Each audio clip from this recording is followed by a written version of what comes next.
কি হে রাজপণ্ডিত, পুজোর আর কতদিন বাকি? আর বেশি দিন বাকি নেই মহারাজ। তাহলে তো এখন থেকেই তোড়জোড় শুরু করে দিতে হয়। হ্যাঁ, সে তো দিতেই হয় মহারাজ। রাজবাড়ির পুজো বলে কথা, যেমন তার জাঁকজমক তেমন তার খরচ। মন্ত্রী, রাজকোষে কত টাকা আছে বলো তো? বুঝতেই তো পারছো দুর্গোৎসবে কি বিশাল অর্থ ব্যয়। সে তো বুঝতেই পারছি মহারাজ, কিন্তু সমস্যা হচ্ছে যে রাজকোষ তো প্রায় শূন্য। সে কি, রাজকোষে টাকা নেই? কিন্তু এবছর তো খুব ভালো রকমের খাজনা আদায় হয়েছে। অস্বীকার করছি না, কিন্তু আয়ের থেকে ব্যয় যে বেশি মহারাজ। এ আবার কিরকম কথা বলছেন মন্ত্রীমশাই? এই কমাসে তো তেমন কোনো বড় রকমের খরচা হয়নি। এই তুমি থামাতে গোপাল, সব ব্যাপারে তোমার ওই অনাবশ্যক নাক গলানোটা বন্ধ করো। এই বাবা, আমি আবার নাক গলালাম কখন? আমি তো সত্যি কথাটাই বললাম। হ্যাঁ, গোপাল তো ঠিকই বলেছে। এই কমাসের মধ্যে তো তেমন কোনো বড় রকমের খরচা হয়নি। তাহলে রাজকোষ শূন্য হয়ে যায় কি করে? সব টাকা যে আমি পকেটে পুরে দিয়েছি। ইয়ে মানে আপনি কি আমায় সন্দেহ করছেন মহারাজ? দেখো মন্ত্রী, সন্দেহ বিশ্বাস কোনোটাই আমি করতে চাই না। আমি শুধু কালকের মধ্যে পুরো হিসেব দেখতে চাই। এই মরেছে কালকের মধ্যেই। আর দু একদিন সময় দিলে হয় না? না, হয় না। কালকের মধ্যেই এই রাজসভায় তোমায় পুরো হিসেব পেশ করতে হবে। আর এই নিয়ে কোনো টালবাহানা আমি শুনতে চাই না। মনে রাখবে, এটাই আমার আদেশ।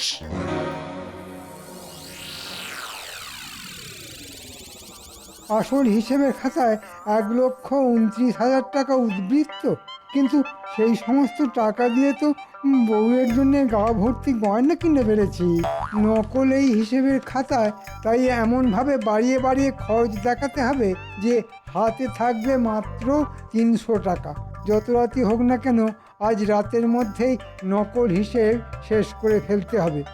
বাবা, আমার নামও মন্ত্রী, এমন হিসেব সাজিয়ে দেব না মহারাজ কেন, মুর্শিদাবাদের নবাব অবধি আমার হিসেবের কোনো ত্রুটি ধরতে পারবে না।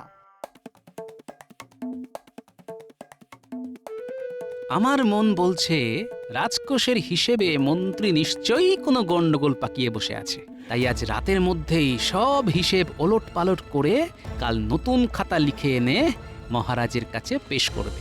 যাই, রাতের অন্ধকারে একবার মন্ত্রীর বাড়ি গিয়ে উঁকি মেরে দেখে আসি।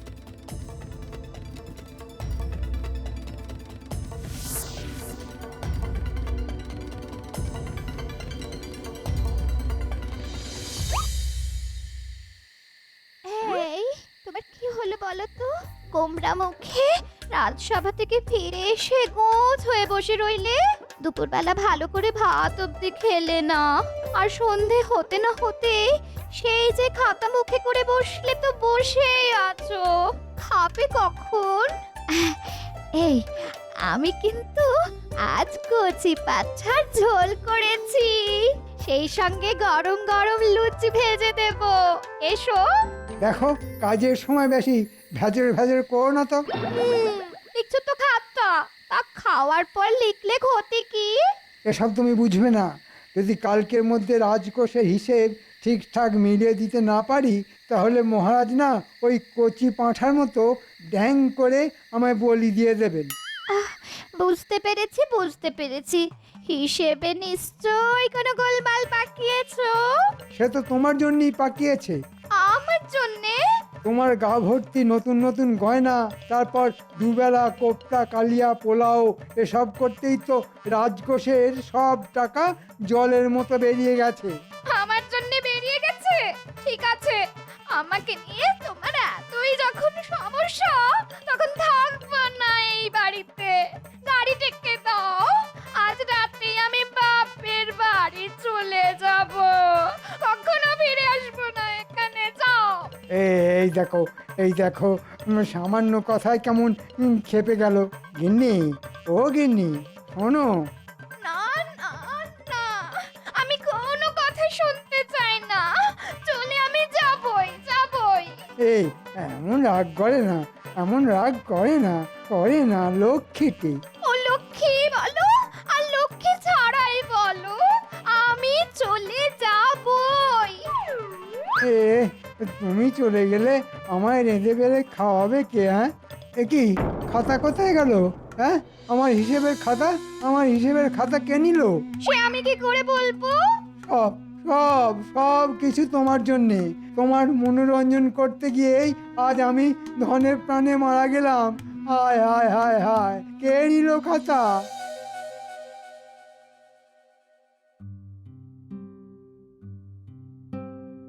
কি ব্যাপার, সকলেই রাজসভায় হাজির, অথচ গোপাল আর মন্ত্রীর দেখা নেই কেন? গোপালের চাল গদাই লস্করি, আর মন্ত্রী ভাবছে কি করি কি করি। ওই তো মন্ত্রী এসে গেছে। কিন্তু সাথে তো হিসেবের খাতা দেখছি না। মন্ত্রী, হিসেবের খাতা আনুনি? কি করে আনবো মহারাজ? কাল রাতে চোর এসে আমার ঘর থেকে হিসেবের খাতা চুরি করে পালিয়ে গেছে। সে কি, তোমার ঘরেও চোর? তাও আবার যে সে চুরি নয়, একেবারে হিসেবের খাতা। বলুন তো মহারাজ, কি দিনকাল পড়লো? হ্যাঁ, দিনকাল সত্যি খারাপ পড়েছে মন্ত্রী মশাই, না হলে আমাদের মহামান্য মন্ত্রী মশাইকে জাল হিসেবের খাতা তৈরি করতে হয়। মানে? এই দেখুন, আসল আর নকল খাতা।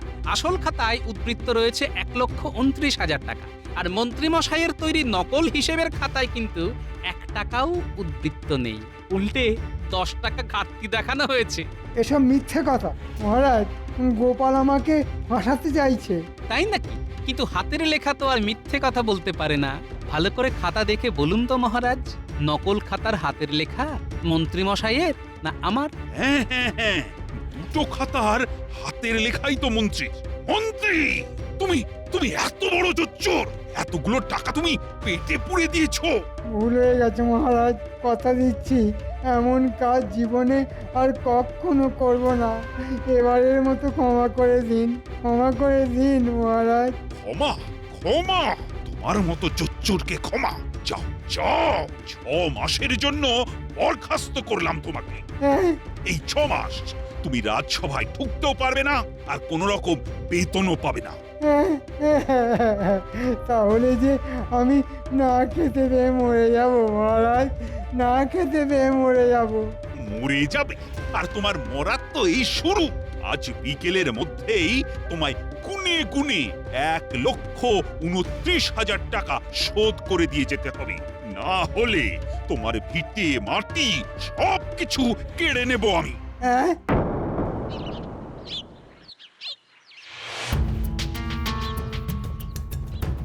গোপাল গোপাল গোপাল, ওই বেটা গোপালের জন্যে আজ আমার এই দশা। আমিও ছাড়বো না, যেন তেন প্রকারেণ এই অপমানের প্রতিশোধ আমি নেবই নেব। কিচ্ছু করতে পারবে না, কিচ্ছু না। গোপালের যা বুদ্ধি, তাতে ওর কোনো কোনো ক্ষতি তুমি করতে পারবে না, এই বলে দিলাম। ছাড়ো তোমার গোপালের বুদ্ধি। আরে প্রাণটা যদি না থাকে তাহলে বুদ্ধি আর থাকবে কোথায়? বাবারে বাবা, কি বলছো তুমি? প্রাণ থাকবে না মানে? এটা সময় এলেই বুঝতে পারবে। আরে আরে আরে আরে আরে, কোথায় যাচ্ছো? শোনো শোনো।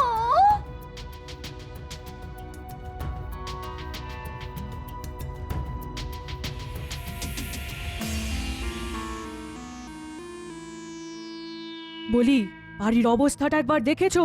ঘরের চাল যে এদিক ওদিক দিয়ে খসে খসে পড়ছে। তাতে তাতে আমি কি করব বলো তো? হাতে এমন কোনো বাড়তি পয়সা নেই যে ওই ঘরের চালটা সারাই। আহা, কি কথাই শোনালেন রে!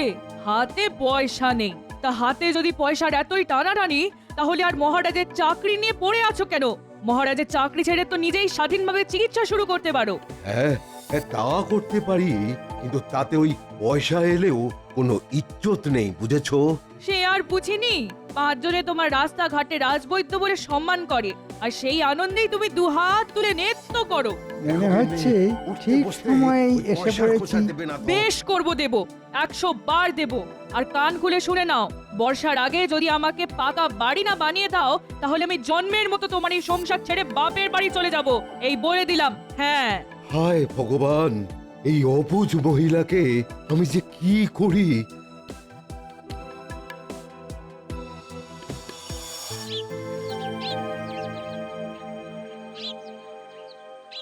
একি একি মন্ত্রীমশাই, আপনি আপনি এই সময় আমার বাড়িতে? একটু আড়ালে চলো, কথা আছে। আমি আল থেকে তোমাদের কথা শুনেছি। শোনো, তোমার পাকা বাড়ির সমস্ত খরচ আমি দেব। আপনি দেবেন? কিন্তু কেন? দেখো, বিনা কারণে আমি কোনো কাজ করি না, তাই টাকা দেব একটা শর্তে। শর্ত? হ্যাঁ, শর্ত। তুমি যদি আমার কথা মতো কাজ করো তাহলে তোমার পাকা বাড়ি হতে আর কোনো বাধা থাকবে না। বলুন বলুন তাহলে আপনার শর্ত। না না না মন্ত্রীমশাই, না না না, এই আমার দ্বারা সম্ভব নয় মন্ত্রীমশাই। আমি বৈদ্য, জীবন দেওয়া আমার কাজ, জীবন নেওয়া নয়।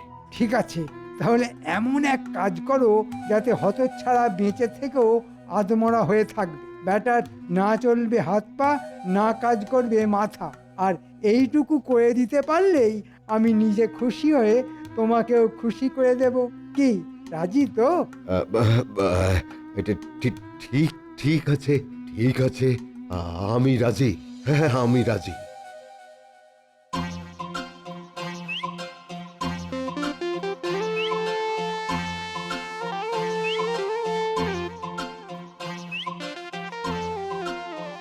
হে গোপাল, বাজার যাচ্ছ নাকি? হ্যাঁ, হাতে বাজারের থলি নিয়ে আপনার বাড়ি যখন যাচ্ছি না, তখন বাজার ছাড়া আর কোথায় যাব বলুন?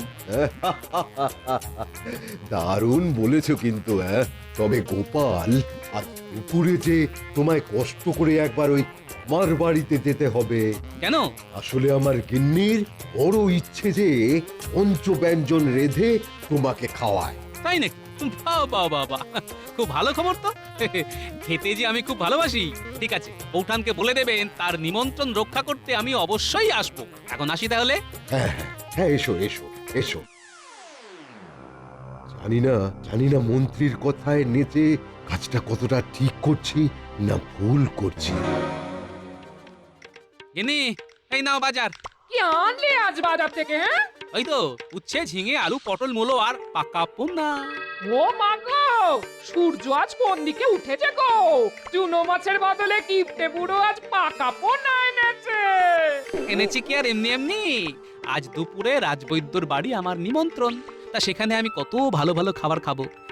তাই ভালোবেসে তোমার জন্য পাকা পোনা এনেছি। বেশ জমিয়ে কালিয়া বানিয়ে খেও। হ্যাঁ হ্যাঁ গা, আমার জন্য তুমি এত ভাবো? হ্যাঁ, সে তো বিয়ের পর থেকেই ভাবি গিন্নি। শুধু দুঃখের কথা, আমার ভালোবাসা মাখানো সেই ভাবনা তুমি বুঝতে পারো না। মরণ।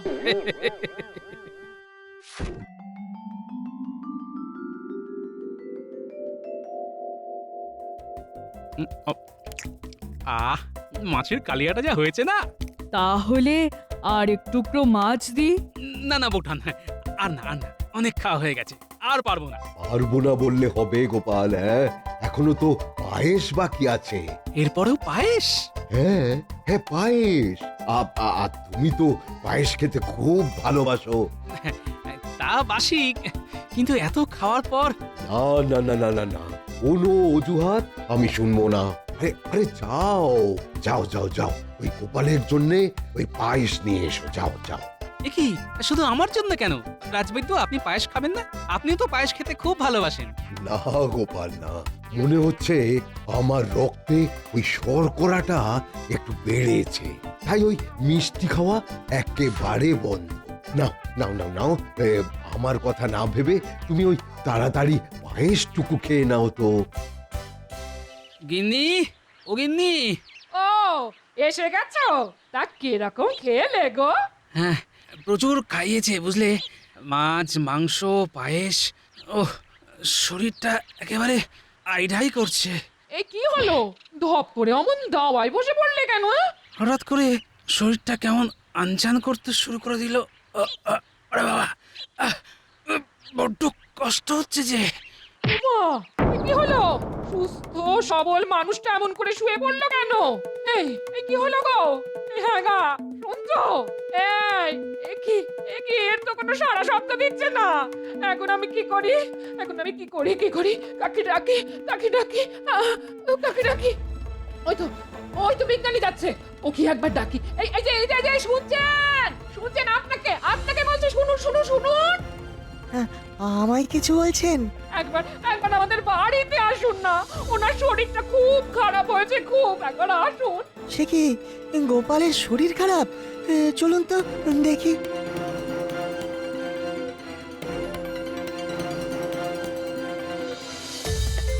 ওই দেখুন, এই মাত্র রাজবৈদ্যের বাড়ি নেমন্তন্ন খেয়ে এসে কেমন অচেতন হয়ে পড়েছে, একটু দেখুন না। মনে হচ্ছে খাওয়া থেকে এই বিপত্তি।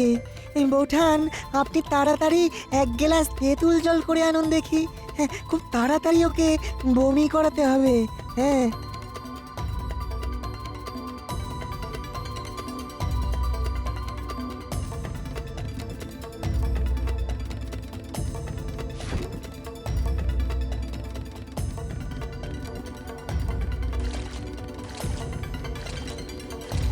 গোপাল, গোপাল চোখ খোলো, চোখ খোলো গোপাল। গোপাল, আমি আমি কোথায়? তোমার বাড়ির দাওয়ায় শুয়ে আছো। ঘাট থাকতে দাওয়ায় শুয়ে আছি কেন? সেসব কথা পরে হবে, আগে এই তেঁতুল জলটা খেয়ে নাও তো। এই খানিকটা বমি হয়ে গেলে সুস্থ বোধ করবে। নাও নাও গোপাল, তেঁতুল জলটা খাও। হ্যাঁ, খাও।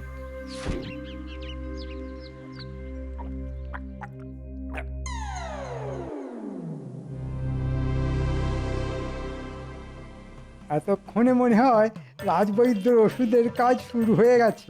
এরপর থেকে গোপালের হাত পা কাঁপতে শুরু করে দেবে, মাথা আর কাজ করবে না। কি আনন্দ, কি আনন্দ! অনেকটা বমি হয়ে যাওয়ার পর এখন কেমন বোধ করছো গোপাল? ভালো, এখন এখন বেশ সুস্থ বোধ করছি। আচ্ছা, তোমার কি হয়েছিল বলো তো? ওই রাজবৈদ্যর বাড়ি পায়েসটা খাওয়ার পর থেকেই শরীরটা কেমন করতে লাগলো। কি করে যে বাড়ি এসেছি সে কেবলমাত্র আমিই জানি। শরীর ঝিমঝিম করছে, হাত পায়ে যেন বল নেই, চোখে অন্ধকার, মাথার মধ্যে সবকিছু যেন গুলিয়ে যাচ্ছিল। তার মানে ওই পায়েস থেকেই বিষক্রিয়া শুরু হয়েছিল? হ্যাঁ, আচ্ছা আচ্ছা, ওই পায়েস আর কে কে খেয়েছিল? শুধু আমি। কেন, রাজবৈদ্য খায়নি? না, তার নাকি রক্তে শর্করা বেড়েছে, তাই ওই পায়েস ছোঁয়নি পর্যন্ত। আচ্ছা বিজ্ঞানী, আমি যা ভাবছি তুমিও কি তাই ভাবছো? মনে তো হয় তাই। তাহলে চলো তো চুপি সারে একবার রাজবৈদ্যর বাড়ি থেকে ঢুঁ মেরে আসি। কিন্তু এই শরীরে। হ্যাঁ, বমির সাথে সব বিষ বেরিয়ে গিয়ে এখন আমি পুরোপুরি চাঙ্গা।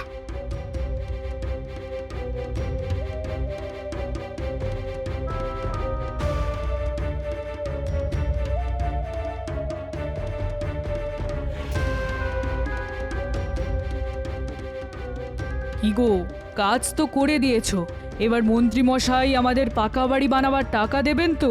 হ্যাঁ হ্যাঁ, দেবে দেবে দেবে, ঠিক দেবে। দিলেই ভালো।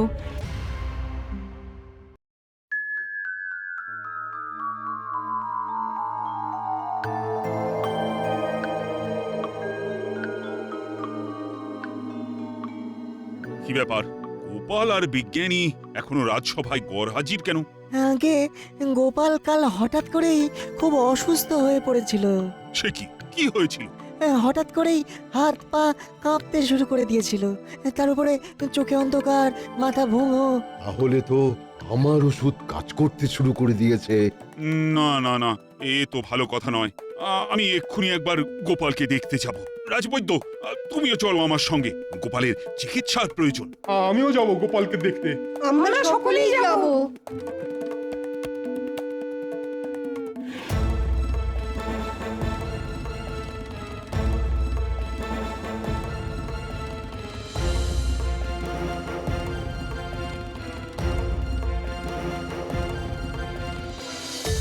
গোপালের নিশ্চয় খুব বাড়াবাড়ি হয়েছে, তাই মহারাজ সকলকে নিয়ে গোপালের বাড়ি যাচ্ছেন। যাই, কাল থেকে রগরটা দেখে আসি।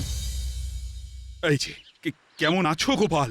কাল তো প্রায় মরতে বসেছিলাম, কিন্তু তেঁতুল জল খাইয়ে বিজ্ঞানী আমায় বাঁচিয়েছে। যাক বাবা, নিশ্চিন্ত হলাম। যা, এবারেও গোপালের কোনো ক্ষতি করতে পারলাম না। এই যে নিন মহারাজ। আহা, এসব আবার কেন? কাল আমার কত বড় একটা ফাঁড়া কাটলো বলুন তো, তাই আজ একটু মিষ্টি মুখ আপনাদের করতেই হবে। আমি তো মিষ্টি খাবো না, আমার রক্তে যে ওই শর্করা। সে তো পায়েসে পাতলা রসে বানানো এইটুকু রসগোল্লা খেলে কিচ্ছু হবে না। নিন নিন, খান খান।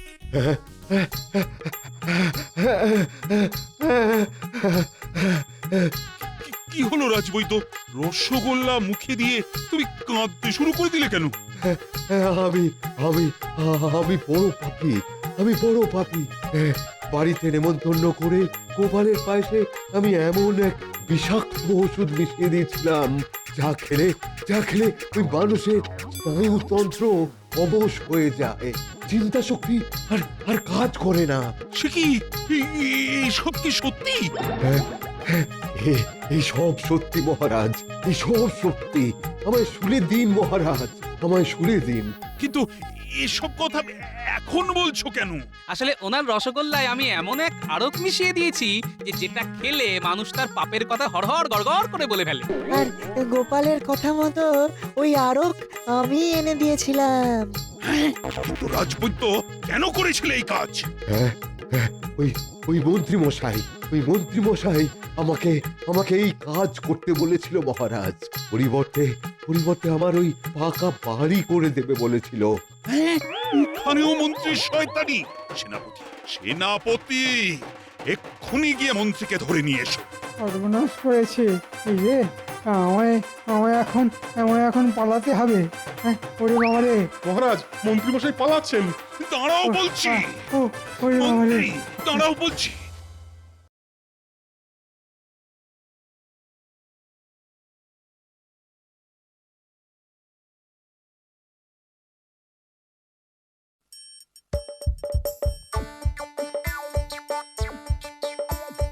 আসছে গোপাল, যাচ্ছে গোপাল, ভাবছি গোপাল, হাসছি গোপাল, আসছে গোপাল, যাচ্ছে গোপাল, ভাবছে গোপাল, হাসছে গোপাল।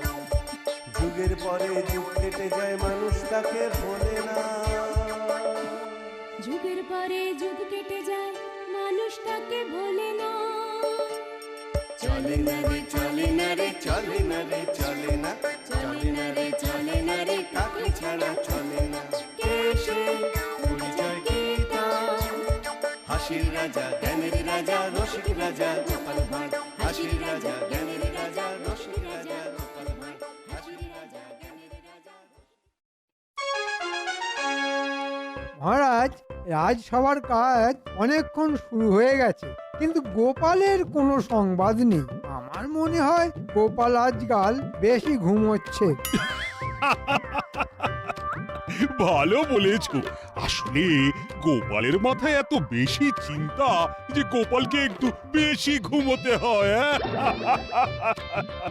মহারাজ, এই রাজ্য নিয়ে আমাদের থেকে গোপালের এত বেশি কিসের চিন্তা?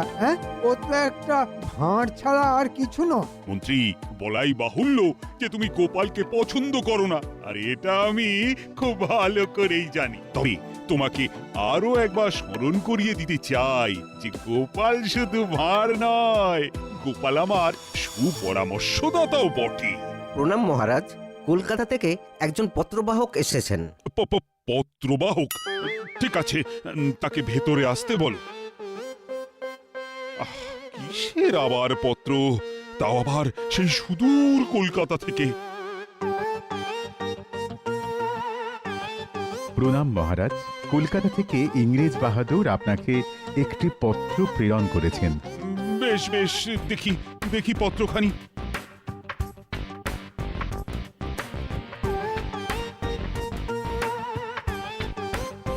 বেশ, তুমি আসতে পারো।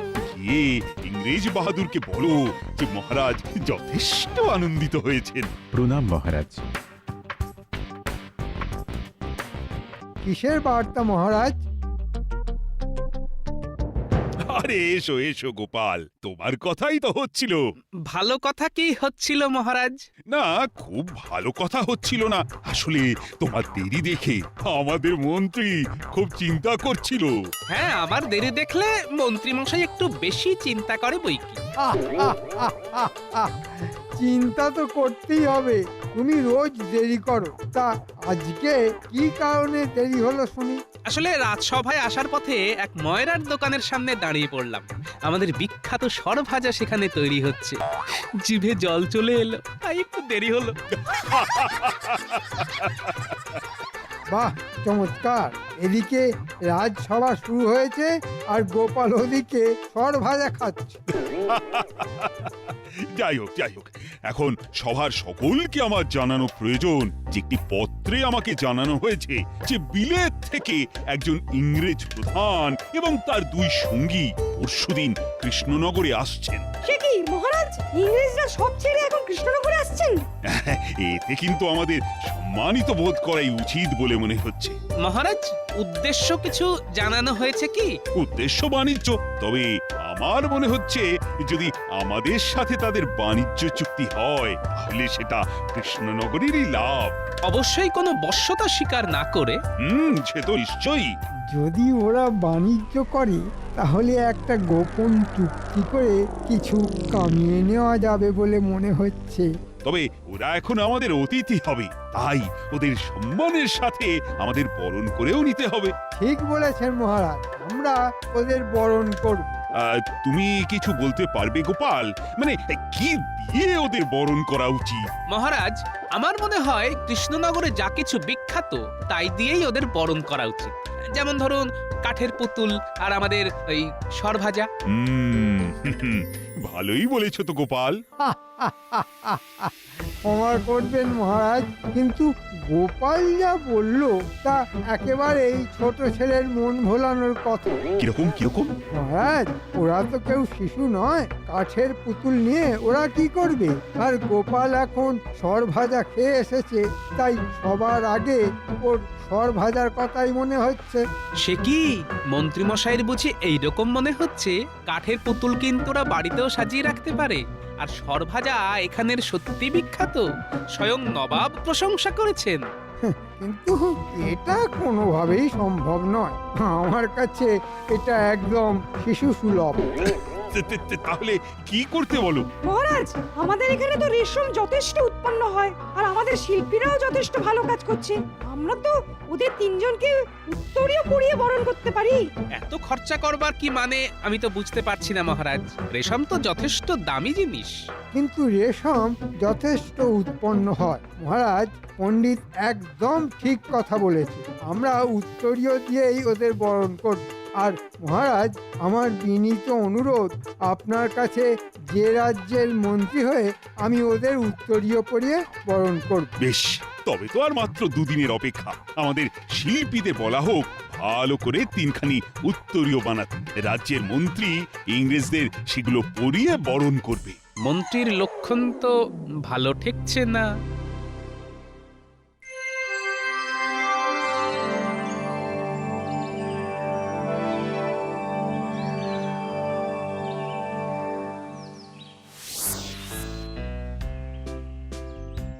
মহারাজ, ইংরেজরা আজই আসতে চলেছে আমাদের রাজসভায়। খবর পেয়েছি তাঁবু গেড়েছে আমাদের রাজ্যের এক প্রান্তে। তাহলে তো আজই আসবে। মহারাজ, উত্তরীয়গুলো দেখুন। আমি দেখাচ্ছি। দেখেছেন মহারাজ আমাদের শিল্পীদের কাজ? বাহ, চমৎকার। সবাই তো আর শিল্পের কদর বোঝে না, কি আর করা যাবে। শিল্প ভালোই, তবে রাজকোষ থেকে অনেক মোহর খরচ হলো। এখন বিলেত থেকে আসা ইংরেজ এই শিল্পের কদর বুঝতে পারলেই হয়। তোমার আসলে ভালো কিছু সহ্য হয় না, এটা আমি খুব ভালো করেই জানি। মন্ত্রী, গোপালও নিজের মত জানিয়েছে, ভুল তো কিছু বলেনি। আর খরচাও তো যথেষ্ট হয়েছে। আর আমার এই রাজসভার সবাই নিজের মতামত জানাতে পারে, এটা তুমি কিন্তু ভুলে যেও না মন্ত্রী। ক্ষমা করবেন মহারাজ। প্রণাম মহারাজ। তিনজন সাহেবের আসার কথা ছিল, তারা এসে গেছেন। শীঘ্র তাদের নিয়ে এসো।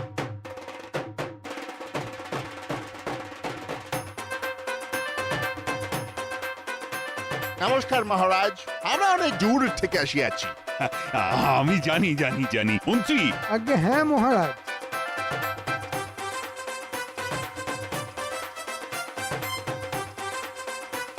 আদিক্ষেতা। এখানে আমি প্রধান আছি আর এরা দুজন আমার অ্যাসিস্ট্যান্ট। আপনারা আসাতে আমি অত্যন্ত সম্মানিত বোধ করছি।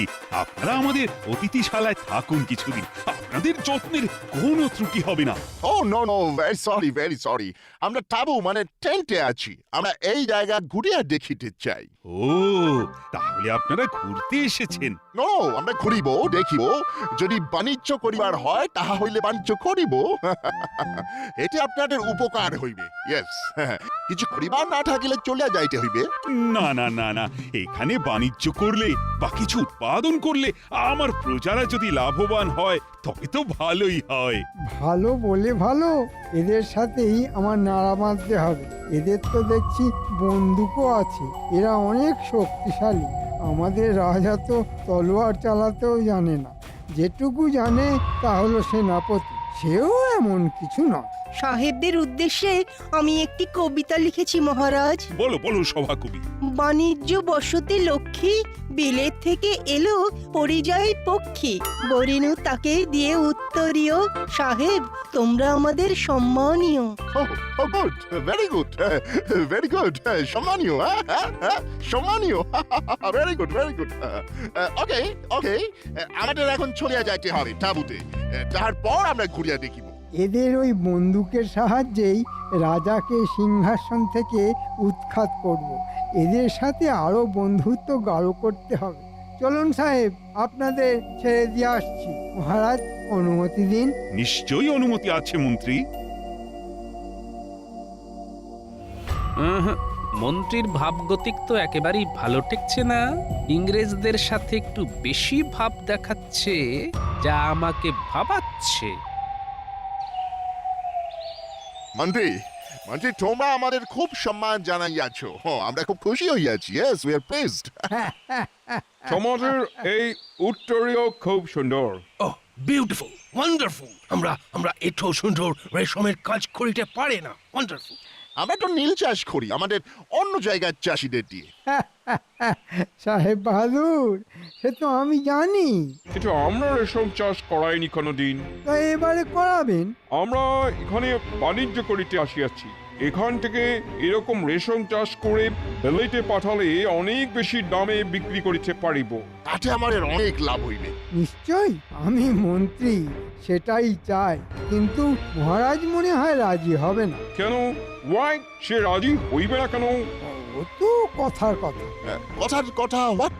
এখানে প্রজারা ধান আলু চাষ করে, তারা শুনবে কেন? তারা রেশম চাষ করতে সেভাবে রাজি হবে না। যতটুকু দরকার ততটুকুই করে। মাই গড, এখন উপায়? উপায় তো আমি করে দেব, আপনাদের চিন্তার কোনো কারণ নেই। তবে কোন কন্ডিশন? আমাকে রাজা করতে হবে। আমি সব ব্যবস্থা করে দেব। এটা কি করে সম্ভব? কোনো ব্যাপার না, রাজাকে এখন শুধু একটু চমকে দিতে হবে, তাহলেই রাজা গদি ছেড়ে পালাবে আর আমি রাজা হয়ে যাব। চমকে দেব? But how? আপনাদের বন্দুক আছে, আমাদের রাজার কাছে কিছুই নেই। আপনারা কাল রাজসভা চলাকালীন প্রাসাদের বাইরে দাঁড়িয়ে আকাশে গুলি চালাবেন। সেই আওয়াজে সবাই বেরিয়ে আসবে, তখন শুধু ভয় দেখাবেন আর রাজা পালিয়ে যাব। Oh my god, it's so easy. Okay, no problem. তোমার রাজা পালিয়ে যাক, তুমি রাজা হও। বাট আমাদের বিজনেস শেষ কথা। ওকে? এটা না হলে তুমিও আর রাজা থাকিতে পারিবে না। নিশ্চয়, আমি আমার কথা রাখবো। আপনারা আপনাদের কাজ করুন, সব হবে। তাহলে কাল সকালে। ইয়েস। সাহেবরা মনে হয় কাল সারা দিন ঘুরে বেরিয়েছে। হ্যাঁ মহারাজ, সেটাই খবর পেয়েছি। ওদের আমাদের এই জায়গা খুব পছন্দ হয়েছে। ভালো কথা। এখন ওরা কি চায় সেটা কিন্তু পুরোপুরি বুঝতে হবে। আমি তো ওদের তাঁবু অবধি পৌঁছে দিয়ে এলাম। ওদের উত্তরীয় ভীষণ পছন্দ হয়েছে, বিশেষ করে আমাদের এখানের শিল্পীদের হাতের কাজ। বাহ বাহ বাহ বাহ। ওদের অবশ্য কাঠের পুতুল দিলেও খুব পছন্দ হতো।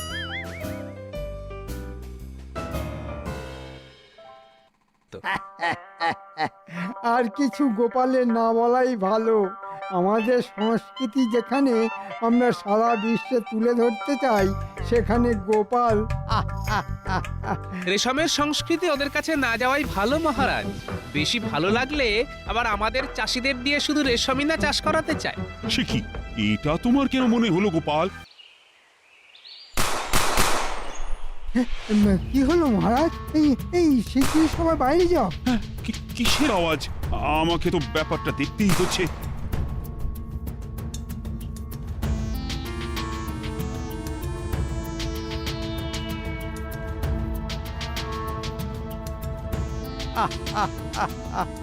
এবার আমি রাজা। এসব কি কি ব্যাপার? এক্ষুনি প্রাসাদ থেকে চলে যাও। তুমি আর রাজা নও। কি এসবের অর্থ কি? আমরা এখানে তুঁতে গাছের চারা দিয়ে রেশমের চাষ করব। আর তুমি সে কাজে বাধা দান করতে পারবে না। যে চাষ করবে না তার ঘর জ্বালিয়ে দেবো। সর্বনাশ! এই চাষিদের আমাদের কথা শুনতে হইবে। কিন্তু ওরা তো ধান, আলু এসবের চাষ করে জীবন ধারণ করে। তোমাদের জন্য কেন শুধু শুধু রেশম চাষ করা হবে? বেশি কথা বলে এখনই গুলি করে সবাইকে উড়িয়ে দেবো। বাবা, তোমাদের এত সাহস হলো কি করে? শোনো গোপাল, আমি এখন রাজা, বুঝেছো? আপনার শয়তানি আমার আরো আগেই বোঝা উচিত ছিল। মন্ত্রী এত বড় শয়তান! কৃষ্ণচন্দ্র, তুমি ভাগো, আমি এখন রাজা। বাকিরা সবাই যে যার পদে আছো তাই থাকবে। শুধু তুমি তোমার স্ত্রী, যিনি এখনো নিজেকে রানী ভাবছেন, তাকে আর এই গোপাল ভাঁড়কে নিয়ে এক্ষুনি প্রাসাদ ছেড়ে চলে যাও। ওরে শয়তান, এই দিন পাল্টে যাবে। চলুন মহারাজ, আপনি আর রানীমা আমার মতো গরিবের কুটিরেই না হয় কিছুদিন রইলেন। চাল ডালের অভাব হবে না মহারাজ।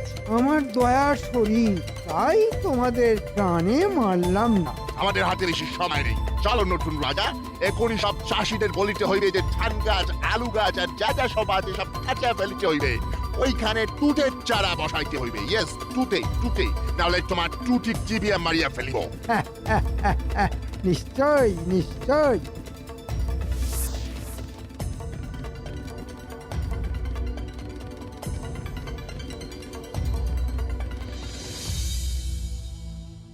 আসুন মহারাজ, আসুন রানীমা, কোনো চিন্তা করবেন না। এখানে আপনাদের হয়তো একটু কষ্ট হবে, কিন্তু মনে রাখবেন এ আপনার নিজেদের গৃহের মতোই। গোপাল, তোমার মতো একজনকে আমি পেয়েছি যে চরম বিপদে আমার পাশে থাকলো। এরপর কি আর কোনো কষ্ট থাকতে পারে? হ্যাঁ গোপাল, আজ তুমি না থাকলে আমরা কোথায় যেতাম বলো? কেউ তো আমাদের পাশে দাঁড়ানোর মতো সাহস শক্তি পেল না। তবে মহারাজ, আমি এখনো মনে করি যারা প্রকৃত আপনার মিত্র তারা নিশ্চয়ই আপনার সাথে এসে দেখা করবে। চলুন রানীমা, চলুন মহারাজ, আপনারা এখন একটু বিশ্রাম করুন। অনেক ধকল গেছে। হ্যাঁ বেশ, বিশ্রাম করছি, তবে মনে বড় অশান্তি থাকলো। কারণ আমার রাজ্যের প্রজাদের আজ যে বড়ই দুর্দিন। তারা যে কি করবে আমি এখনো বুঝে উঠতে পারছি না। এই মুহূর্তে তারা নিশ্চয়ই বিদ্রোহ করবে। সাহেবরা হয়তো কয়েকজনের ঘরবাড়ি জ্বালিয়ে দেবে। কি সর্বনাশ! ও গোপাল, প্রজাদের বাঁচানোর উপায় কি? বুদ্ধি করে এগোতে হবে। তবে চিন্তা করবেন না মহারাজ, আমি যখন আছি একটা কিছু উপায় আমি বার করবই।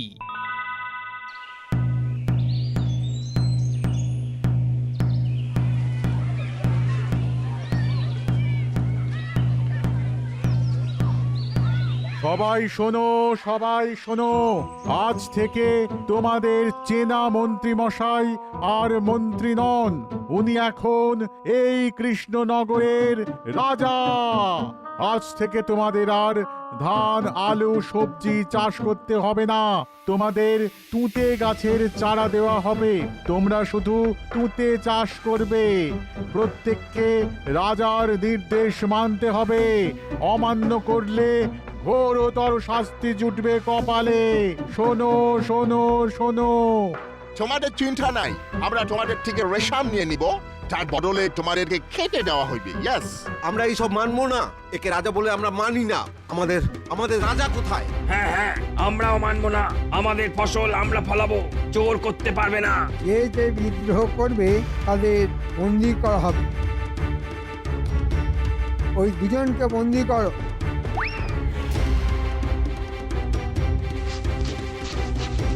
তোমরা এবার বুঝিতে পারিতেছ যে বিদ্রোহ করিয়া কোনো লাভ হইবে না। হ্যাঁ, এই বন্দি দুজনকে নিয়ে চলো কারাগারে। আর তোমাদের সবাইকে ভালো কথা বলছি যে সাহেবদের কথা শোনো, না হলে সবাই বন্দি হবে।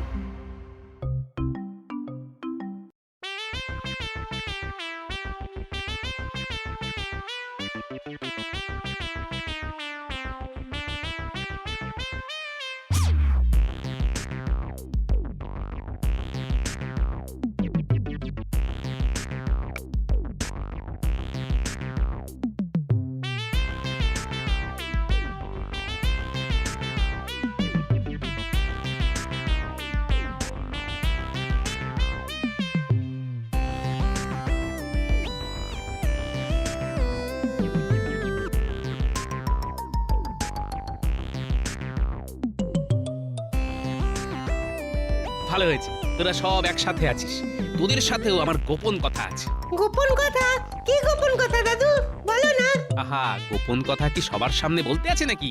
এই বলি, কি এমন গোপন কথা যে আমার সামনে বলতে পারো না? মরণ!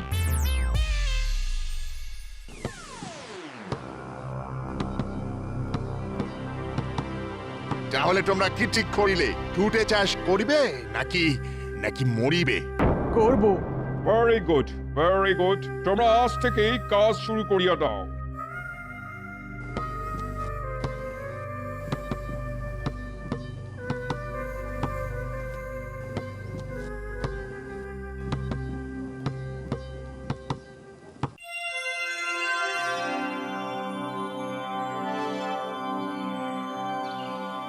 ফাইন, হ্যাঁ, চমৎকার টুটে গাছ বড় হইয়াছে। চলো ভিতরে ঢুকে দেখি আসি। Alright. My god, what is this? উফ, বিচুটি! বিচুটি? টুটে কিভাবে বিচুটি হইয়া গেল? আউচ! আউচ! আউ! ইচিং! Out from here! Out!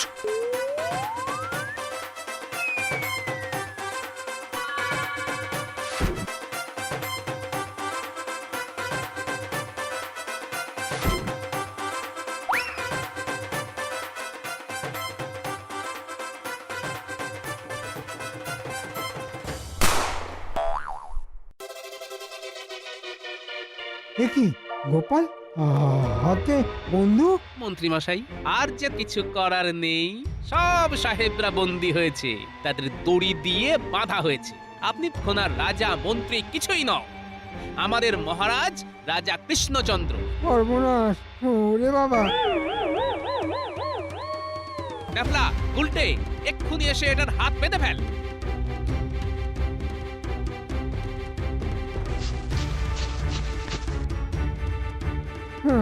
মহারাজ, মহারাজ, আমার ভুল হয়ে গেছে, আমাকে ক্ষমা করে দিন। এরকম ভুল আর হবে না। আমি মন্ত্রী আছি আর আর আপনি রাজা। তুমি যা করেছো তাতেই রাজ্যের প্রজারাই তোমাকে শাস্তি দেবে। আমার আর কিছুই বলার নেই। আর গোপালের অসাধারণ বুদ্ধির কাছে তোমার শয়তানি হেরে গেল, এইটুকুই শুধু বলতে পারি। তুতে গাছের সাথে বিছুটি গাছের চারাও বসানো হয়েছিল মন্ত্রী, আর সেই বিছুটি জঙ্গলে এখন আপনাকে ফেলা হবে। ওরে বাবা রে, ওরে বাবা রে!